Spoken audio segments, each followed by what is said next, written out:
All right, Nick. Got a couple on the pond. Nick. Let's see what happens here. This would be. You know what's wild? So I had to put my foot down a little bit today. Went to church. Oh. And was trying to figure out the old Peacock. And I just decided, you know what? At some point, Major League Baseball is going to make this a little bit easier. I don't have to figure out like 5 different subscriptions, and so here we are. Hopefully something crazy happens. You got some excitement in your eyes. Oh, what happened? It's just a foul ball. Oh. Senzel hit one. It wasn't really that close, but it. I seen the joy in your eyes. I was getting excited. Make Clay Holmes famous for a second straight year. Well, let's try it. Oh man. Well, this has been a wild morning. My power went out, so I thought I was gonna have to be doing the show on my phone, and then Trace's cameras was acting up. I think my camera's gonna stay. It's gonna hold up. We've it's been a day, but Nick Senzel could make it all change in one swing here. Hi, Evan. How you doing, buddy? Sir boy. Tell you what, sir boy, if you took a poll on who's more negative, you might be leading the bunch over me. Just saying. I think OJ's got the OJ's definitely. OJ, I'm gonna have to call. I'm gonna have to reel you back in. OJ, we're gonna have to send you some free T-shirts or something. We got to get Brian too. We're gonna have to rally the troops tonight. I already see the chat. We're gonna have to do some work. Nick Senzel looks at strike 3. I saw a stat that he leads Major League Baseball in strike 3 lookings. And that's just another one, man. Yeah, Brian, I'm with you, brother. I can't buy I don't know about you, but I'm not paying for cock. No way. Can't do it. I already had a subscription. They had some deal, $20 for a year, and my wife loves The Office, so it was a no-brainer for that. Gotcha. Well, good for you. Let us know what happens. Actually, I know I'm ahead of you, so who we got coming up after Fairchild? Let me know who we got. Line up. I think it's Will Benson, right? No. Will Benson. Yep. Yeah, it is Will Benson. Oh, that's who. My gosh. Steer just about got caught. Nobody better, as they say.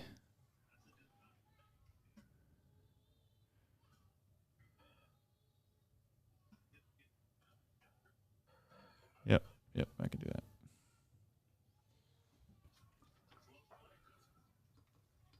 Shh.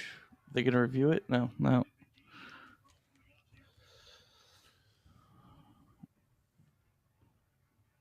Oof.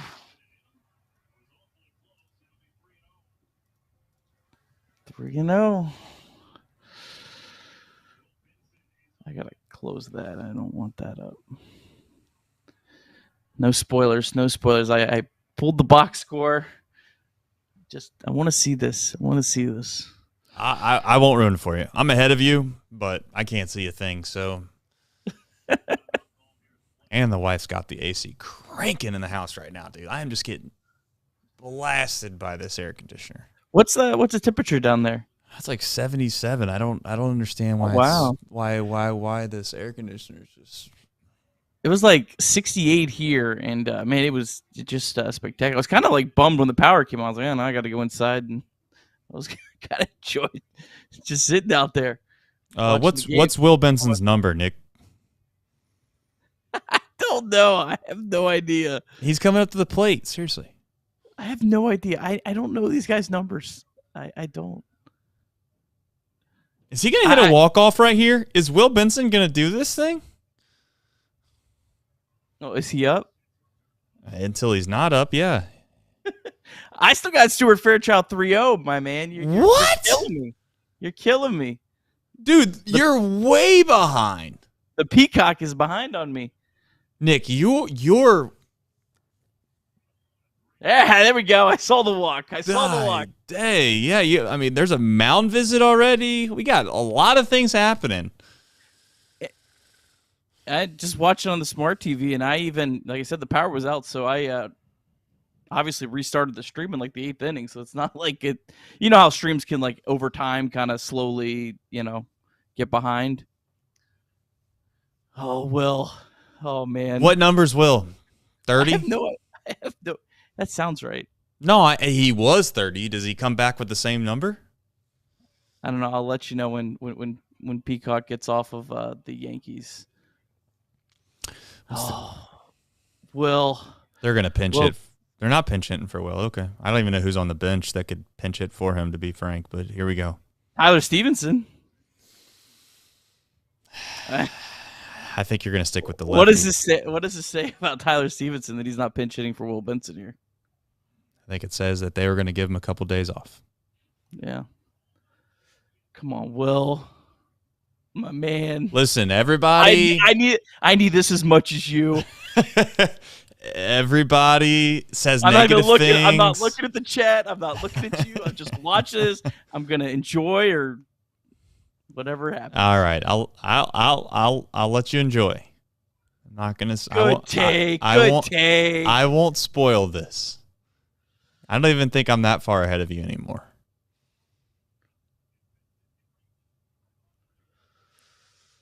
Just keep your eyes on the screen, Nick. I'm not even looking. You're just gonna see the side of my face here. Not even looking. I want no reaction. Keep your eyes on the screen, baby. Took one right down the pipe. That was.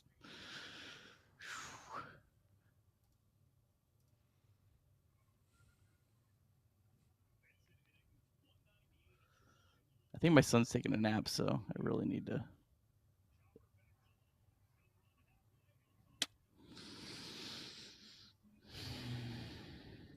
Well, I saw it. High drive, left center field, racing back to the wall, Bourgeois. The Reds are National League Central Division champions. In the air, left center field. Did he? He did! He did! Red win! Line to right field. Genius, the first run ever. With 4 home runs in a game. Can you believe it? In the air, down the right field line. Doesn't have a chance. The Reds have won on a 3-run home run on opening day by Ramon Hernandez. A strike away and out away is Homer Bailey. Ground ball to third. Frazier gloves. Throw to first, and Homer Bailey, for the second time in his major league career, has tossed a no-hitter. Oh, gosh. Oh, my God. Are you kidding me? Holy Moses, the second player in major league history to hit 7 home runs in the first 10 games. In the air, and the Reds win it. What a dream to get into the career of Jay Bruce. I know everybody's morals are super low. The morality in the chat is down the tubes. The people listening to this podcast, if there's anyone left, is going to be disappointed. Hopefully your coffee in the morning is better than what the Reds have been this weekend. But I got news for you. It is all going to be okay. We're going to get through this together. We're going to discuss why we're in this position. We're going to discuss who's continuing to be somewhat optimistic, and we'll try to talk about them. But the Cincinnati Reds, I seen it from a mile away. Got swept by the New York Yankees. I was very concerned about this as soon as I seen the pitching matchups, if you want to call it that, heading into the series right after blowing the lead with Graham Ashcraft on the mound in Colorado. And sure enough, Nick, the Yankees win 4-1 on Sunday, completing the sweep. It was on Peacock, which means half the audience, if not more than half the audience that listens to this show, probably didn't watch it. And we're gonna rely on your Cox subscription to be able to run us through this box score recap. All right, let's do it. Let's run it up. All right, bottom of the first, Jonathan India walked, and then Spencer Steer hit a ball down the right field line. The ball bounced off right fielder Jake Bowers, who was filling in for Aaron Judge as the Reds were given a break as Judge was given the day off. The umpire bizarrely called it foul, but replay overturned it, and the Reds were awarded a run. The ball bounced behind Bowers' back, so it seemed very likely that India would have scored. Aaron Boone, however, disagreed with that assessment, and he was tossed from the game. Hunter Green, he had faced the minimum through the first 4 innings with the help of some good defense, specifically Luke Malley, but ran into some trouble in the 5th. A leadoff walk and then a home run to Harrison Bader made it 2-1. Yankees, Hunter Green would end up allowing 2 more runs, finished with a line of 7 innings pitched, 4 hits, 4 earned runs, 3 walks, 10 strikeouts, 2 home runs. It was the first time this season that Hunter Green has recorded an out in the 6th inning. David Bell also got ejected in the 8th inning to join his pal Aaron Boone, second time he was ejected in the series. Reds offense was brutal. Did record 6 hits, same as the Yankees, and 1 walk on the day, but just 1 run, not enough. Reds lose 4-1, get swept by the Yankees. Hunter Green has got 2 runs or less of support in 3 of his last 5 starts. Yeah, not good. What else is not good is I know my camera's going to freeze at some point during the show. I'm already expecting it. Be prepared for it. It is what it is. Eventually, I'll probably buy an extra battery. But let's get into it, Nick. Hunter Green, again, like I said, I didn't get a chance to really watch this game. I listened to it. I watched the game changer. But, for all intents and purposes, he looked like he finally got deep into a baseball game. Many people have complained about that all year long. Your overall thoughts on how he looked, and more importantly, do you feel like this is a springboard game for him, hopefully? Yeah, I mean, it's a good Yankees lineup even without Aaron Judge. To get 7 innings was big for the Reds. That's been the biggest complaint out of everyone, so he at least answered that. He just made a couple mistakes. That pitch to Harrison Bader was just a terrible changeup right down the middle of the plate. He's young. He's got to figure it out. He's got to be a little bit better. But I think today was definitely a overall positive from Hunter Green. Reds offense has got to give him some more support. I think everyone feels completely different about the start from Hunter Green if the Reds score 5 runs today. I think it's viewed completely different. So good pitch mix today. Actually threw 54 sliders and only 40 fastballs, 12 changeups. The contact though was split right down the middle. Home runs were off a fastball and a changeup. The RBI doubles off a slider. So each of them had a mistake with each one of those pitches. But I mean, overall, I'm very encouraged with the start from Hunter Green. I know it doesn't feel good right now for a lot of people, but I think this is the kind of start that's going to set him in the right direction and hopefully get him into that stretch of baseball like he had last year, where right around this time of the year is when he turned it around and pitched incredibly well from mid-May through the rest of the season. Yeah, Luke Maley was obviously behind the plate. I think some people were kind of pointing the finger at that as to why he had some success. I don't know. What are you laughing about that for? Your freeze frame is on a very sour trace. I'm trying to be optimistic, guys. What are we supposed to do here? I mean, it's one of those things where I'm trying to be funny, somewhat humorous, trying to keep people engaged, trying to make them understand that we have beautiful weather in Cincinnati. If you don't live in Cincinnati, hopefully you have beautiful weather wherever you are. Cleveland, probably. I know you live in Cleveland. It's probably raining and cold if I had to guess there, because that's just what it always is when I'm in Cleveland. However, that's beside the point. Let's stick to Hunter Green. Hunter Green today did everything he's supposed to do as a starting pitcher. He got deep into a baseball game. He gave his team a chance to win. The fact of the matter is, the next thing on this list is the Reds offense. I don't want to jump topics too fast, Nick. I'll let you get a little more opportunity to expand your thoughts on Hunter Green. I would say to everybody, Hunter Green's not the reason we lost today. I know that he can be kind of the scapegoat excuse as to why, he gave up, he had the inning at the end there that he gave up a couple more runs. Listen, this offense got 1 run. You're not going to win baseball games with this lineup. Or this lineup in general. Like, that's the problem. This lineup's not good. I've been telling you it's not good. I'm not trying to just be a Debbie Downer every show. I'm just telling you the facts of life. We don't have a very good offensive team.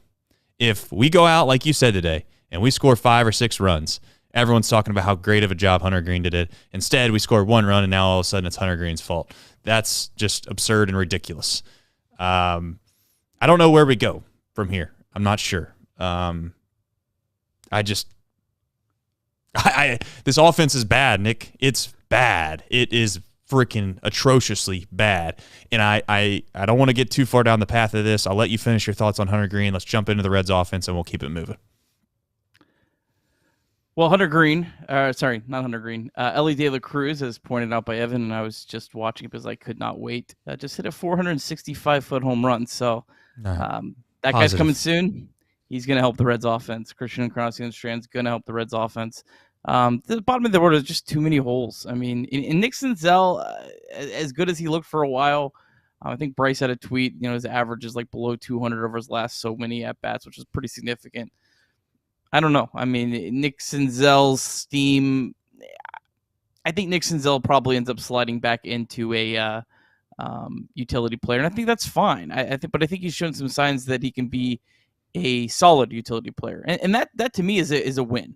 I don't want to be too Debbie down on that, but Senzel, Fairchild, Benson, Newman, Malley, and Malley's played well, but that bottom lineup's just not very good, and you're going to have a lot of results like this where you only score one run when you're facing a good starting pitcher. Yes, he was just coming back in his first start of the year, and a really, really good bullpen. You're not going to score a lot of runs consistently. So I don't know. It's just going to be one of these things where we're just waiting till these guys get here, and then I think we'll have a more competitive lineup. Still going to struggle at times, but I don't think you're going to see as many of these kind of just performances where it's just there's no chance. Yeah, I can't tell if Evan's trolling. Sometimes you got to be careful with Evan because he has a chance to troll you. So I'm going to tread lightly. He's saying that we give hitters so much more criticism than we do the pitchers. I don't know who he's talking about. He's talking about me, talking about you, perhaps. I'm not sure if he's talking about collective fan base. I would argue that the bullpen gets the most disrespect by pretty much all the fan base that doesn't know anything, and then they just spew thoughts that make no sense. I don't know. I'll say this: 4 runs against the New York Yankees. I know Aaron Judge didn't play. Whatever. Who cares? That's pretty good. Pretty good. I'd say that's what you're supposed to do. Reds offense. It doesn't have any power. No power. No pop. Nobody that just you got 2 or 3 or 4 guys in the lineup where you're just like they got a chance to run into one every single at bat. You might just get lucky and score. Just might score 3 runs today and have 3 home runs, and that's just the way it goes. But I'm not suggesting that you can't build a lineup like the Reds have to where you put the ball in play, you get on base, you can score runs kind of the small ball way.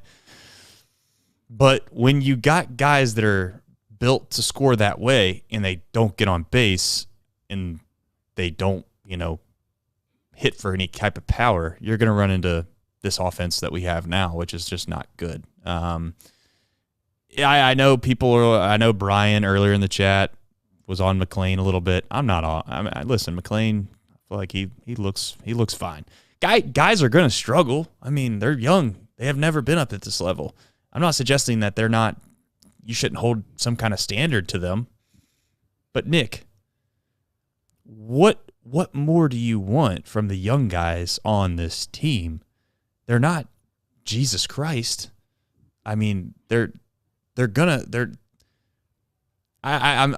could go 5 different ways here, and I feel like I'm just struggling to get to one. It's gonna be okay, man. Like, these kids are gonna figure it out. Matt McLean had nothing to do left in AAA, is my point. There's nothing for him to figure out. If at this point his main and only test is the big leagues, if he can't figure it out in the big leagues, then okay. And maybe there's just this void that exists for some reason between AAA and the major leagues for Cincinnati Reds.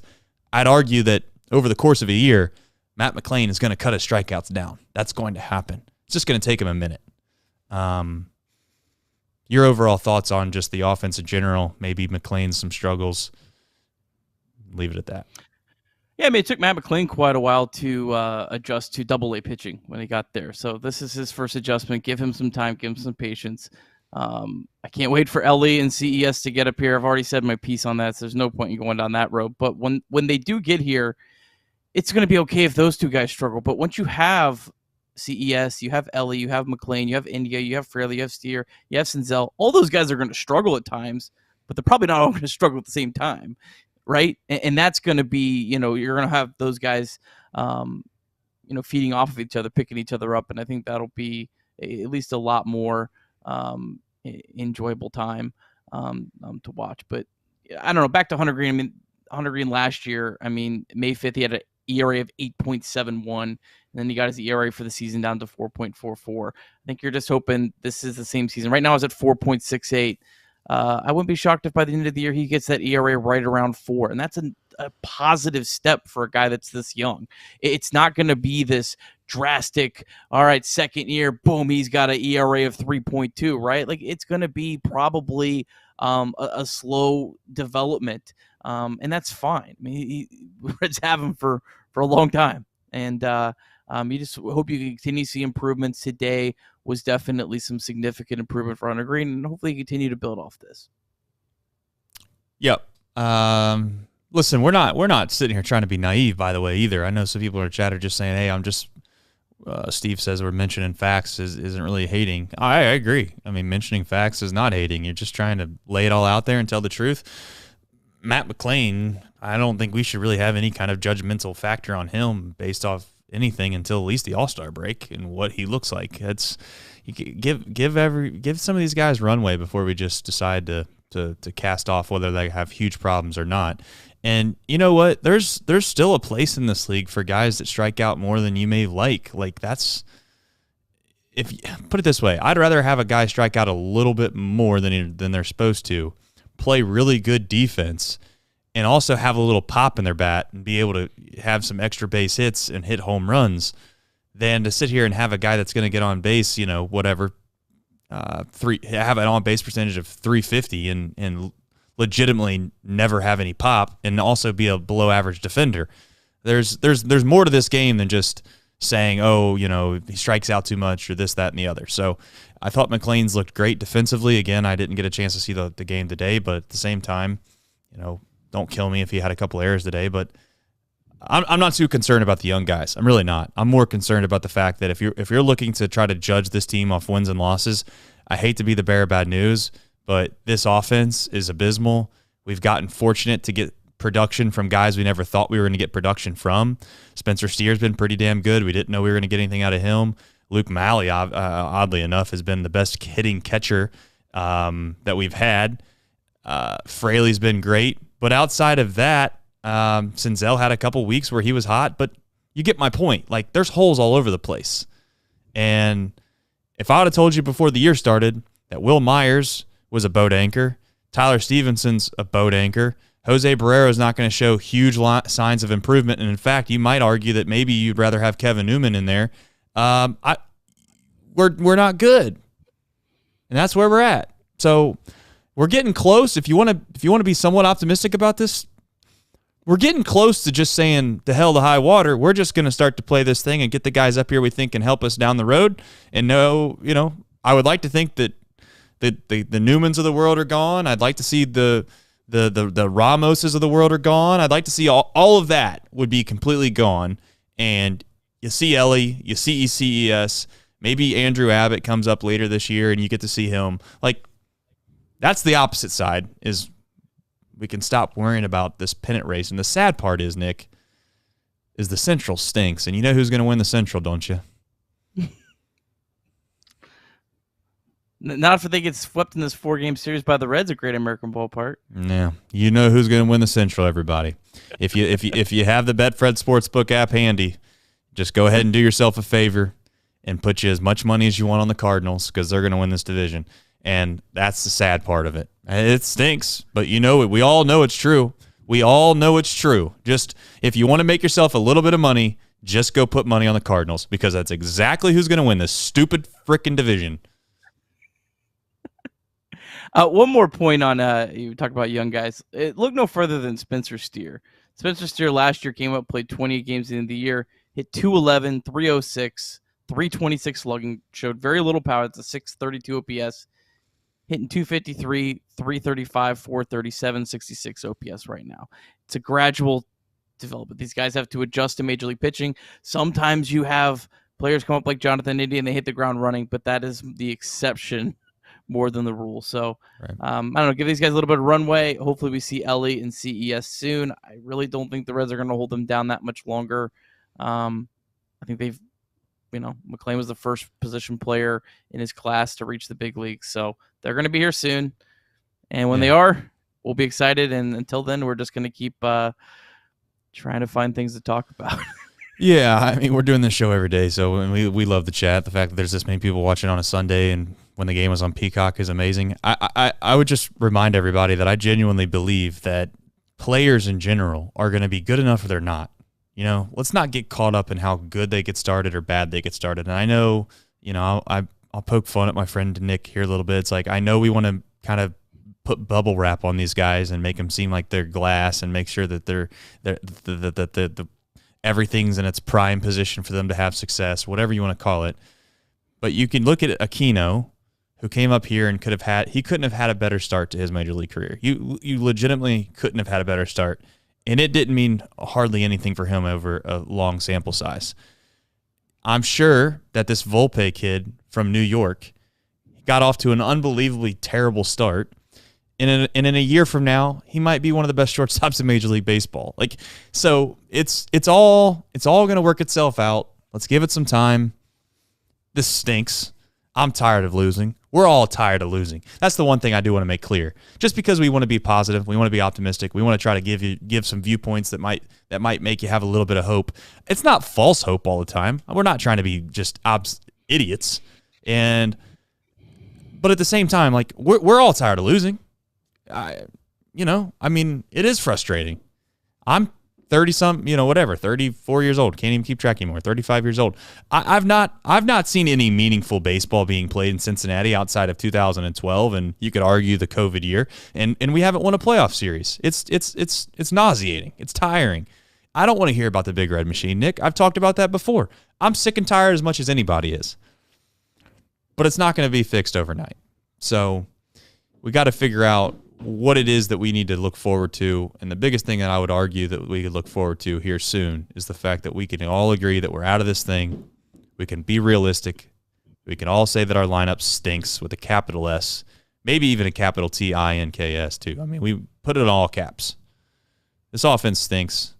Let's move on. Let's start watching some young kids play, and let's see if they can get better. And maybe going into the next year, we have something that's prideful, and we might be able to argue over wins and losses again. All right, I added Kevin Herget to the J-Bar. I don't think it means a whole lot, but I feel like he deserves a shout-out. 2 innings pitched, 2 hits, no runs, no walks, struck a batter out. 2 nice innings from Kevin Herget today, so congrats to Mr. Herget and his family. I like that, Nick. Very, very good on your end. Kevin Herget has a family too, and he deserves to be on the J-Bar when he deserves to be on the J-Bar. Yeah, how many times is he going to get on the J-Bar? We got to give Herget on the J-Bar when he deserves it. No doubt. If there's no questions from the chat, then let's get into what's next. Yeah, Reds Cardinals. We get to see Brandon Williamson tomorrow. Excited to see what he can do. Hopefully he can continue to build off of that just remarkable start in Colorado that kind of came out of nowhere. Cardinals are playing a little bit better. So hopefully the Reds can shut that down and a 4-game series here. So I guess, you just hope the Reds could split this. That would be nice. But Jordan Montgomery, the trade piece for Harrison Bader, who took the Reds deep. Reds will get to see both sides of that trade here over the next 24 hours. So 6:40 tomorrow. Tickets still available. Tickets are always available unless you're playing the Yankees. Then they're not available. Good for the Reds, by the way. Good for the Reds and the fact that they sold out on Saturday. That's a good thing. I like that. I know it wasn't all Reds fans. You could argue, it's only because of the Yankees. So what? Still sold out Great American Ballpark. Anything else to get into, chat? I don't think so. I think what we should do is we'd all take a deep breath, go outside, enjoy the nice weather, realize that better days are ahead. They have to be, right? I mean, they have to be. Can't get much worse. It really can't. I mean, I don't know. Ellie's coming. The season starts when Ellie De La Cruz arrives. I like that. In fact, if you want some more optimism, the Louisville Bats haven't had a winning record in like 25 years. And since Ellie got there, I think they're like 5 or 6 games over 500. So maybe he'll do the same for the Reds. I hope so. All right, Nick. We got any promos? Yeah, off the bench, Thom Brennaman back That's tomorrow. Let's go. He is from 10 a.m. till noon, like he is always, every single day of the week, Monday through Friday. If you're a golf fan, there's some good golf coming right around the corner today. If you don't know, Michael Block is playing, and he is a PGA pro. He's got a chance to finish in the top 10, so shout out to him. New episodes of The Mental Game are available, and as always, Chatterbox Reds. We really do appreciate everybody coming in here and joining us. We know things are difficult right now, man, and they are. I don't know how else to say it. You know it. I know it. We're going to try to find ways to keep the optimism, keep things moving. It sucks. It's sad. One day it won't be like this, though, and we can always reminisce on the past. At least I'm going to tell myself that until it happens. And who knows? That might happen or I might die. But regardless, I'm always going to think it. Go Reds.